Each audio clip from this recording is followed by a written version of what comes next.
আসসালামু আলাইকুম। সেলাই বাই মুন্নিতে আপনাদেরকে স্বাগত জানাচ্ছি। কেমন আছেন আপনারা সবাই? আমি আলহামদুলিল্লাহ ভালো আছি।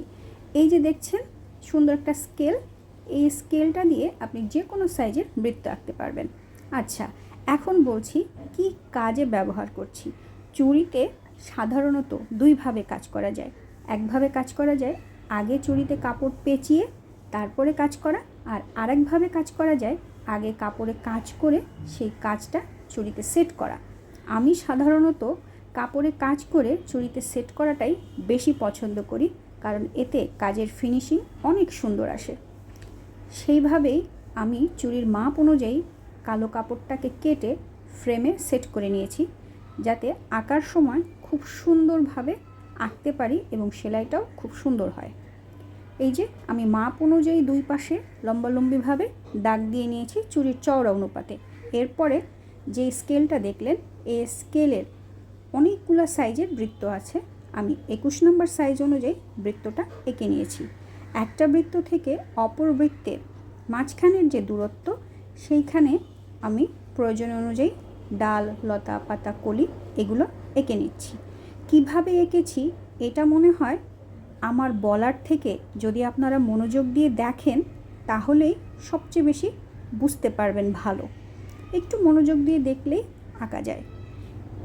আর আমি প্রথমে হালকা একটু এঁকে নিয়েছি, যাতে যখন আমি ভিডিও করছি তখন যাতে খুব বেশি এলোমেলো বা এবড়ো থেবড়ো না হয়ে যায়। আপনারা কে চুড়িতে কিভাবে কাজ করেন চাইলে কমেন্ট করতে পারেন। আর আপনারা কি আমার এই কাজটার সেলাই ভিডিও দেখতে চান তাও কমেন্ট করতে পারেন। যদি আপনারা দেখতে চান তাহলে আমি সেলাই করার সময়ও ভিডিও করে আপনাদের সাথে শেয়ার করব। এই যে আমার এক অংশ আঁকা শেষ, আমি একই রকমভাবে উপরের অংশও আঁকব।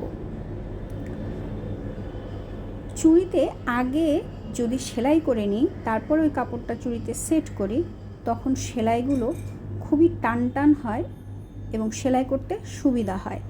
আর যদি চুড়িতে কাপড় পেঁচিয়ে তার ভিতরে সেলাই করি বা ডিজাইন করা হয়, তখন ডিজাইন করাটা একটু কষ্টসাধ্য, কারণ তখন কাপড়টা গোল হয়ে যায়।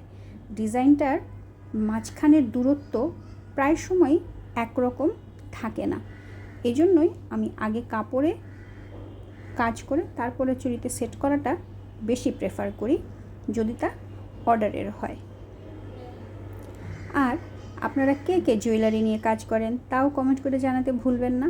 আমার কাজগুলো আপনাদের কেমন লাগে তাও কিন্তু কমেন্ট করে জানাতে পারেন। আপনাদের কমেন্ট আমাকে আমার কাজে উৎসাহ দেয়। আর এই যে ড্রয়িংটা করলাম, এটাতে কি কি সুতো দিয়ে কাজ করব তাও চাইলে কমেন্ট করতে পারেন।